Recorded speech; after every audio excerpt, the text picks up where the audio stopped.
On va continuer de parler du nucléaire avec notre invitée ce soir, la députée Meina Sage est parmi nous. Meina Sage Yaorana, Bonsoir Sophie. merci d'avoir accepté notre invitation. Une deuxième mission du CIVEN, peut-être une troisième dans 6 mois. Est-ce que ça veut dire que l'État se décide finalement à prendre ses responsabilités?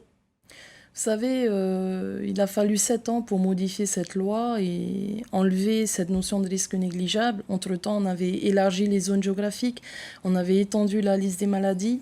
Je pense qu'il y a beaucoup de choses qui ont été faites, ça ne fonctionnait pas. Mais on voit bien la différence entre les 7 ans qui ont pu indemniser une centaine de dossiers et cette dernière année, 2017, 2017-2018, qui montre bien là que depuis qu'on a enlevé cette notion de risque négligeable, le CIVEN peut fonctionner correctement. On a multiplié par plus de 10 le nombre de dossiers reçus.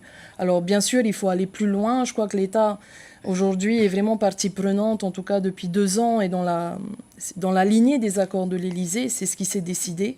On est dans la reconnaissance du fait nucléaire. Il faut maintenant que ça se traduise par des actes clairs de réparation. Et concret. Alors toujours sur le nucléaire, Meina Sage, vous revenez de Paris, où vous avez justement fait entendre votre voix sur la question. Vous êtes parvenu à modifier l'article 1 du projet de loi de la réforme du toilettage du statut. Sa rédaction initiale avait été vivement contestée à cause du terme contribution. Qu'est-ce qui vous a déplu? Non, c'est pas que ça m'a déplu, c'est un travail collégial, hein. Nous avons œuvré avec le gouvernement et l'État à la rédaction de cet article premier. Avant de parler de la modification, il faut parler de l'article en lui-même, parce que c'est vrai qu'il y a beaucoup de modifications, on va en parler après, mais cet article premier vient consacrer la reconnaissance de l'État du fait nucléaire, d'avoir utilisé la Polynésie. Et donc il y a trois articles à l'intérieur de cet article, il y a 3 paragraphes, si vous voulez, dans lesquels on introduit la prise en charge des malades, des victimes des essais nucléaires. 2, le suivi de Mururoa et Whangataufa, donc les conséquences écologiques. Il faudra y travailler parce qu'il n'y a pas que ces 2 atolls. Et le 3e volet qui est le volet économique.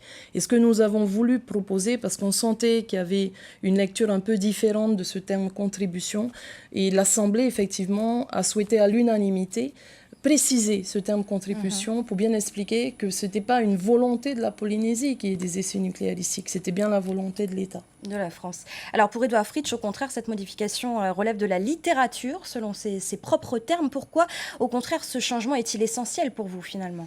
Oh, vous savez, je ne vais pas commenter les commentaires, hein. Chacun sa sensibilité. J'espère qu'un jour, il comprendra et surtout bien expliquer que cela n'a rien à voir avec le reste.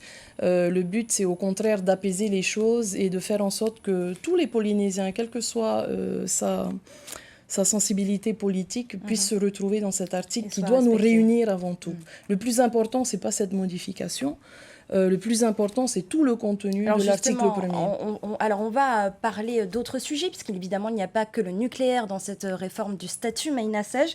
Il y a un sujet qui vous tient particulièrement à cœur, c'est le foncier. Oui, avant de parler du foncier, merci de cette question parce que je crois que c'est très important de bien expliquer à tout le monde que cette réforme statutaire contient une quarantaine d'articles qui vont venir modifier notre loi organique, modifier notre statut. C'est une réforme qui a été travaillée, je le rappelle, sur presque 5 années. 2 gouvernements de suite, dans laquelle, oui, il y a ce volet sur la question du nucléaire qui était très importante, à haute charge symbolique pour nous. Et puis, il y a aussi un volet fonctionnel. On voulait moderniser le droit, faire en sorte qu'on améliore les relations entre l'État, le pays et les communes.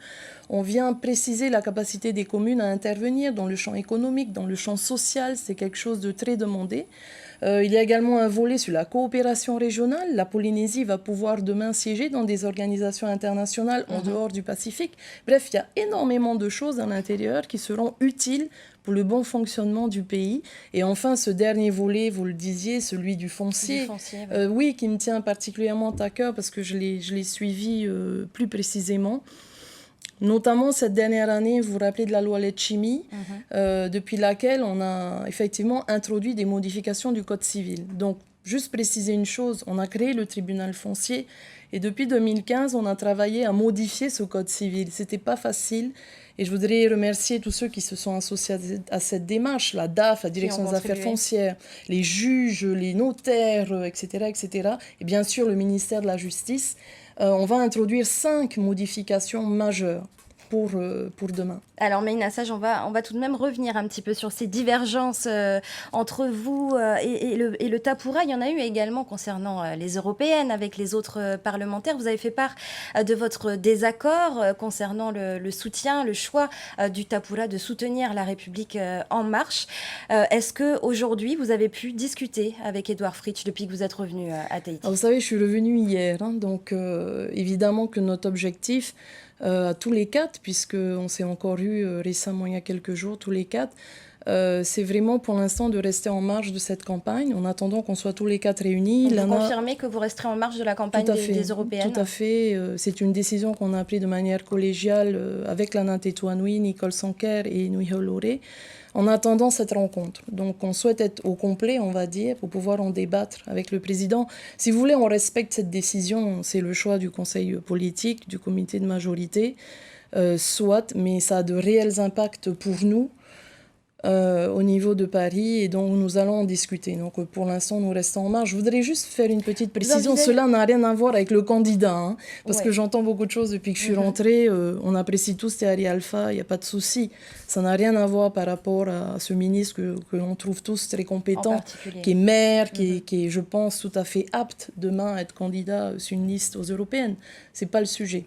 Vous envisagez de continuer ensemble, comme le stipule le slogan du Tapoura? Bien sûr, mais vous savez, dans toutes les grandes familles, à un moment, on n'est pas toujours d'accord à 100%. Et effectivement, sur cette décision en particulier, il y a d'autres décisions sur lesquelles on n'a pas toujours été d'accord. Mais celle-ci est vraiment très grave pour nous quatre au niveau de Paris. Donc on souhaiterait pouvoir exprimer notre position et faire comprendre qu'on aurait vraiment souhaité pouvoir en discuter avant que ce soit décidé, parce que malheureusement, ça n'a pas été le cas.